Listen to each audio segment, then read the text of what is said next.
Ventriloquist Jeff Dunham earns a living by making people laugh. Between his touring act, his DVDs, and his merchandising empire, the YouTube sensation banked $30 million in the last year. It was enough to land him a Comedy Central deal and a spot at number 84 on the Celebrity 100.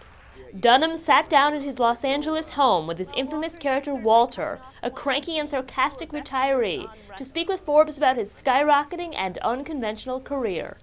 So this was a dream of yours from a very early age, but it wasn't a real easy start for you. Can you tell me how you got 1990 sitting on Johnny Carson's couch? I think it's been a real understanding progression because, you know, starting out in the third grade doing book reports, then in junior high doing Kiwanis clubs, and in high school doing bigger shows here and there, and on into college doing, you know, getting into the opening for Bob Hope and that kind of thing, traveling around the country doing fairs. And by the time I moved to LA, I was already established as a performer. I knew how to make audiences laugh, and when I moved to LA, it was just a matter of adjusting things a little bit so that I could go toe-to-toe with the biggest headliners. And I was the middle act at the Improvs for a little while, and I finally asked one of the bookers, I said, how in the world am I going to become a headliner? And I said, because I really think there's people coming to see just me. And I remember she rolled her eyes and she goes, don't tell me you think you have a following. And I go, well, yeah, a little bit. What was that kind of point at which all of a sudden you made it? The initial thing that got us off the launch pad was the first DVD in '06, and that was Arguing with Myself. And Comedy Central took a chance on us, and they could see the numbers in the clubs, and, you know, my management did a great job of saying, look, here's what he's doing on paper. Look at these numbers in the middle of the country. It's not the left coast or the right coast. It's all those folks in the middle of the country that are coming to that comedy club over and over and over. And so they took a chance, and so Arguing came out in '06, but then the next one, the next year was Spark of Insanity, and that had Ahmed the Dead Terrorist on it. And that just really launched it into the stratosphere in this country. And then the YouTube thing hit with Ahmed, and that's when it went international. The video quickly became a viral sensation.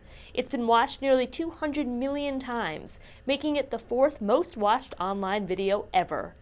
No? Not really, no.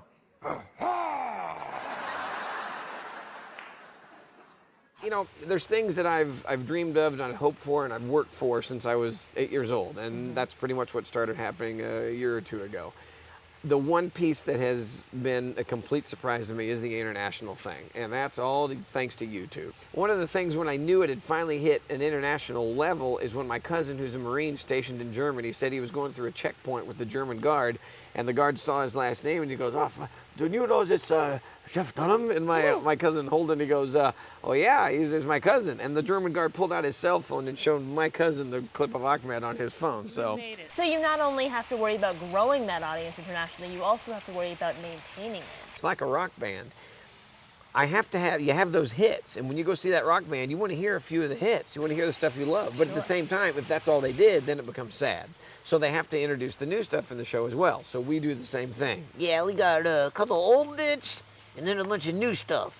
So it makes them happy. Oh, that was funny. I love that. And then the new stuff too, and, you know, whatever. So where does the funny come from? Well, the funny comes from just years and years of working at it. I was not naturally funny as a kid. No, it was just sad. Yeah. And when I was younger, I was no good at sports. I was not one of the popular kids. I was not particularly good looking, and nothing has changed. Yeah. Thank you. Yeah. So here we are. But I got the little dummy for Christmas, and I got up in front of the class, and I did about 2 minutes of what I was supposed to do, meaning the book report, and then I did the next 10 minutes just making fun of my classmates and the school and the principal and the food, and the formula has not changed. I'll say one or two things on stage that I should, and then we just make fun of folks. Right. In a good way. Yeah.